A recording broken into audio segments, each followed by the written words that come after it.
एक बार की बात है, एक छोटे से गांव में 5 महिलाएं रहती थीं। आयशा, फातिमा, जैनब, मरियम और हलीमा। ये सभी महिलाएं रमजान के महीने में नियमित रूप से रोजा रखती थीं और धार्मिक कर्तव्यों का पालन करती थीं। हालांकि उनके व्यवहार और आचरण में कुछ ऐसी कमियां थीं जो उनके रोजों के प्रभाव को कमजोर कर रही थी। आयशा एक मेहनती महिला थी, लेकिन उन्हें गीबत करने की आदत थी। रोजे के दौरान भी वह अपने पड़ोसियों और रिश्तेदारों की बुराई करती रहती थी। इस्लाम में गीबत को गंभीर गुनाह माना गया है, जो रोजे को खत्म कर देता है। फातिमा नमाज और रोजे की पाबंद थीं, लेकिन उनका स्वभाव बहुत गुस्सैल था। छोटी छोटी बातों पर वह अपने परिवार और दोस्तों पर चिल्लाती और उन्हें अपमानित करती। इस्लाम में गुस्से पर काबू पाना जरूरी है और गुस्से में दूसरों को चोट पहुंचाना रोजे की भावना के खिलाफ है। जैनब दानशील और मददगार थीं, लेकिन उन्हें चुगली करने की आदत थी। वह एक की बातें दूसरे को बताकर उनके बीच गलतफहमियां पैदा करती। चुगली इस्लाम में निंदनीय है और समाज में फूट डालती है। मरियम धार्मिक कर्तव्यों का पालन करती थी, लेकिन उन्हें ईर्ष्या की भावना थी। वह दूसरों की खुशियों और सफलताओं से जलती थी और उनके खिलाफ मन में बुरे विचार रखती थी। ईर्ष्या इंसान के दिल को काला करती है और अल्लाह की नाराजगी का कारण बनती है। हलीमा नमाज और रोजे की पाबंद थी, लेकिन उन्हें झूठ बोलने की आदत थी। वह छोटी छोटी बातों में भी झूठ का सहारा लेती थी, जिससे उनके रिश्तों में दरारें पड़ती थी। झूठ बोलना इस्लाम में हराम है और यह इंसान की विश्वसनीयता को खत्म करता है। इन 5 महिलाओं ने अपने बाहरी कर्तव्यों का पालन तो किया, लेकिन उनके आंतरिक दोषों ने उनके रोजों की प्रभावशीलता को कम कर दिया। इस्लाम में केवल बाहरी कर्तव्यों का पालन ही नहीं, बल्कि आंतरिक शुद्धता और अच्छे आचरण पर भी जोर दिया गया है। पैगंबर मोहम्मद सल्लल्लाहु अलैहि वसल्लम ने फरमाया है कि कई रोजेदार ऐसे होते हैं जिन्हें भूख और प्यास के सिवा कुछ हासिल नहीं होता, क्योंकि वे अपने आचरण को सुधारते नहीं हैं। इस कहानी से हमें यह सीख मिलती है कि केवल रोजा रखना ही पर्याप्त नहीं है।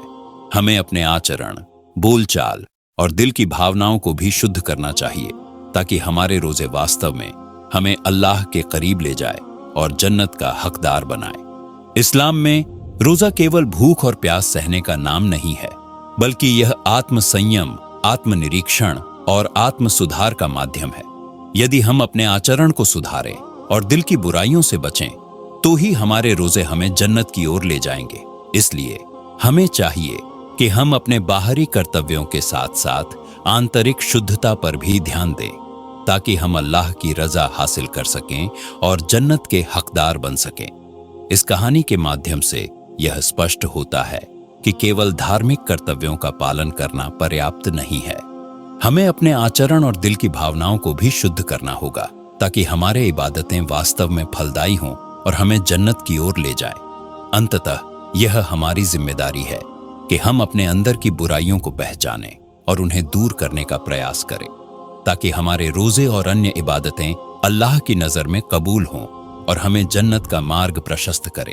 रमजान के महीने के बाद इन 5 महिलाओं ने एक बुजुर्ग आलिम से मुलाकात की।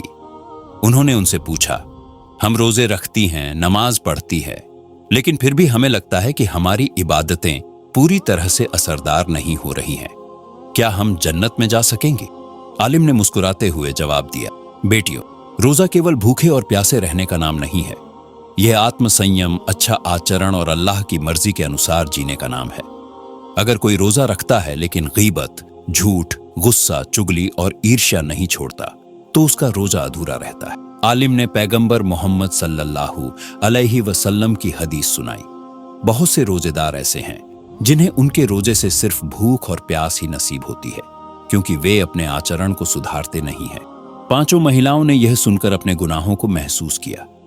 वे फूट फूट कर रोने लगीं और अल्लाह से तौबा करने का इरादा किया। उन्होंने फैसला किया कि वे आगे से न तो गीबत करेंगी, न झूठ बोलेंगी, न गुस्सा करेंगी, न चुगली करेंगी और न ही किसी से ईर्ष्या रखेंगी। अगले साल रमजान में इन 5 महिलाओं ने न सिर्फ रोजा रखा, बल्कि अपने व्यवहार को भी सुधारा। आयशा ने गीबत छोड़ दी और अपने शब्दों से दूसरों की हौसला अफजाई करने लगी। फातिमा ने गुस्से पर काबू पाना सीख लिया और परिवार के साथ विनम्रता से पेश आने लगी। जैनब ने चुगली करना छोड़ दिया और रिश्तों में सुलह कराने का काम करने लगी। मरियम ने ईर्ष्या से तौबा की और दूसरों की खुशियों में खुशी मनाने लगी। हलीमा ने झूठ छोड़कर सच्चाई का रास्ता अपनाया। उनकी यह सच्ची तौबा और बदलाव देखकर गांव के सभी लोग प्रभावित हुए। वे जान गए कि रोजे का असली मकसद सिर्फ भूखा प्यासा रहना नहीं, बल्कि अपने चरित्र को सुधारना और अल्लाह के करीब आना है।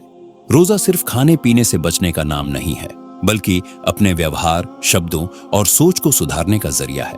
गीबत, झूठ, गुस्सा, चुगली और ईर्ष्या जैसे गुनाह रोजे को कमजोर कर देते हैं। सच्ची तौबा करने और अपनी गलतियों को सुधारने से अल्लाह की रहमत मिलती है।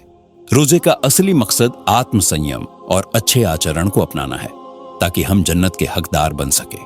अल्लाह से दुआ करे, या अल्लाह हमारे रोजों को कबूल कर, हमें गीबत, झूठ, गुस्से, चुगली और ईर्ष्या से बचा और हमें जन्नत का हकदार बना। आमीन। इस कहानी से उम्मीद है कि जो भी इसे सुनेगा वह न केवल रोजे रखेगा, बल्कि अपने आचरण को भी सुधारने की कोशिश करेगा, ताकि उसका रोजा अल्लाह की बारगाह में कबूल हो और वह जन्नत का हकदार बन सके। दोस्तों, वीडियो पसंद आई हो तो इसे लाइक करके अपने दोस्तों में शेयर कर दो। मिलते अगली वीडियो में। खुदा हाफिज।